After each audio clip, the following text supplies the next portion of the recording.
let me ask you a question, and I want you to answer it honestly. How many annual goals did you actually finish? Not how many you set, but how many you planned beautifully. How many made it all the way to done? If you're a type A woman, I already know the answer.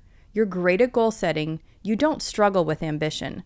But somewhere between January confidence and real life, the goal fades. And that's not a motivation problem. It's not discipline. It's not you did it wrong. It's that annual goals work against how your brain actually functions. Today, we're breaking down why 90-day goals consistently outperform annual goals. This isn't opinion. This is neuroscience, behavioral psychology, and real data.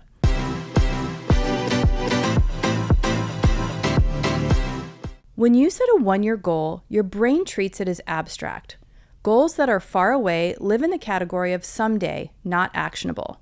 Psychologists have shown the farther away a goal feels, the less real it becomes. That's why January goals feel motivating. By March, they feel fuzzy. By mid-year, you've quietly rewritten the goal in your head. Your brain doesn't fully register future you as you.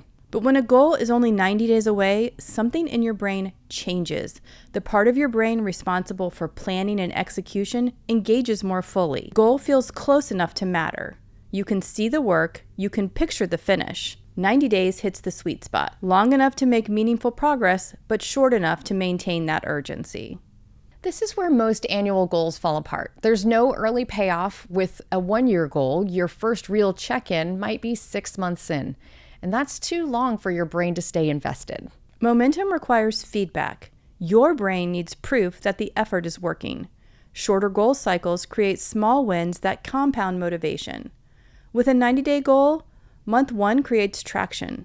Month 2 builds confidence. Month 3 creates urgency to finish. People naturally speed up when the finish line is in sight. But if the finish line is a year away, that effect never really kicks in. With 90 days, you're always close enough to feel it. Quarterly goals don't just improve execution, they improve strategy.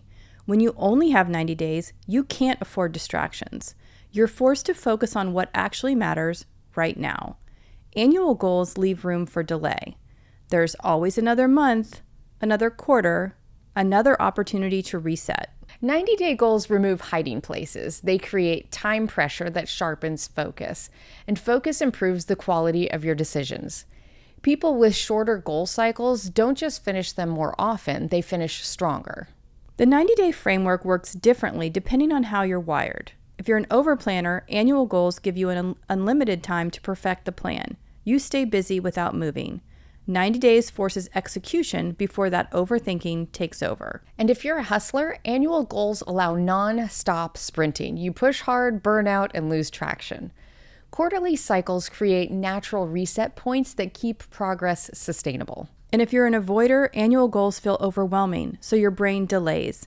90 days feels contained, manageable, possible enough to begin. Same framework, different relief points. So here's what this means practically. Stop planning for the year. Choose one meaningful outcome for the next 90 days, something that would materially improve your work or your life. Break it into monthly milestones. Add weekly check-ins for feedback. Treat the timeline like a real deadline. This is exactly why the 90-day goal-setting worksheet is structured the way it is. It's not just a planner, it accounts for how your brain works and how your type A pattern shows up. And if you're not sure which pattern is getting in the way of finishing your goals, start with the type A quiz. Success isn't about pushing harder. It's about aligning goals with how you actually operate. And 90-day goals are built to do exactly that.